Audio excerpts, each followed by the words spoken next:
Hello crafty friends, Roxanne here from craftwagon.ca, and today's video I'm going to teach you how to do the salt technique using the Brusho. So here are my two samples. This one here is all dry. You can see the speckles in it as well. I'll just see if I can pull that up a bit closer there. You see that? Hopefully you can see that, all those speckles in the camera there.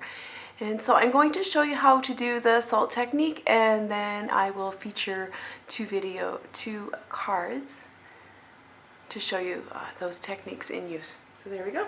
And so for today's card, I'm going to show you this color combo. So that's using the Prussian blue, the yellow, and the moss green Brusho crystal colors. So let's get started. So for today's technique, you will need these three colors: Prussian blue, yellow, and moss green from the Brusho crystal colors. They do come with 5 colors. The other 2 are gamboge and yellow. You also will need some salt. I just keep mine in this little container here, and then that way I can pinch it. If you don't have that, you can use a salt shaker as well if you don't have that, but I just keep mine stored. You also will need a paintbrush and some clean water. And if you don't have a large paintbrush like this, you can go ahead and use your aqua painter, and we also will need the mister as well. So the first thing that we want to do is to completely saturate this paper. This is watercolor paper, and I cut this at about 5 by 4.5, 4.25. I made it a little bit bigger because what I want to do is to be able to trim it down and then mat it onto the card later.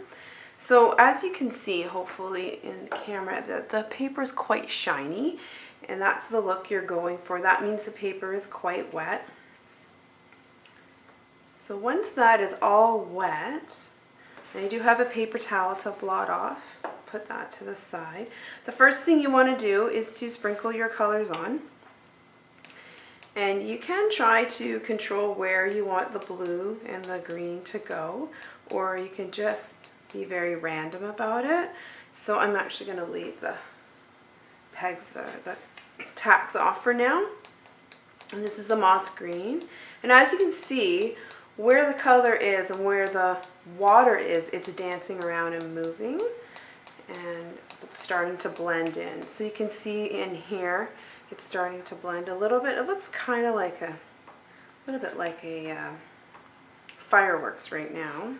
You can see here though that my paper is probably not as wet as over here because it's more like a firework. It's kind of exploding, where this is more blended. So that's why we need the mister, so we can come back in and mist that up. So I am tapping some of the yellow close to the blue as well, so I can get a bit more of a green tone. So I'm going for a night sky here.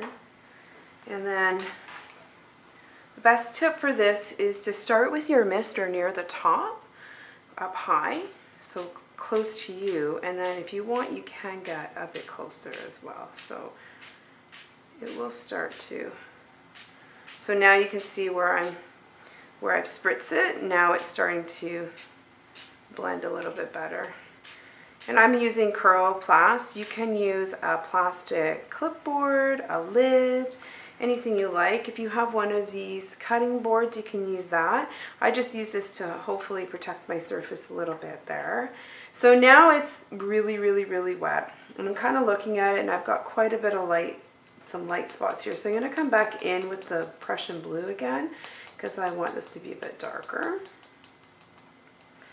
And then again with some of the yellow over the blue to kind of make that green. And then basically you kind of have to wait a little bit for the colors to blend and stuff. So this is really, really quite wet. And you can come back in with your brush and tap in the color as well. So here we go. We have the piece all set, ready to go. It's all wet. We did our shaking of our crystal colors and we spritzed it. So the last step for the salt technique is to actually put the salt on it. So what I like to do is to put some on my hand like that, and I just give it a little sprinkle. So if you just gently rub your fingers together, the salt will fall down, and you can kind of control where you want it to go, or you can be really random and just kind of throw the salt at it like that, if you like. I like to do a little bit more control. And then what will happen is this will dry, and wherever the salt is, then you'll get some little bits and pieces, little speckles. So that's essentially kind of what we're going for here. And so I think that's enough. I'm going to put the rest of the salt back in my little container so that I can have that for later. So we're going to leave that to dry. And I like to leave it to dry overnight. You can set it with a heat tool and then we'll peel that off. So just stay tuned for part 2, and I will show you how to remove the salt, and we'll create a card with that beautiful background we made. Thanks so much for watching. Be sure to click the like button and subscribe so you know when the next video is coming. And have a great day. Bye for now.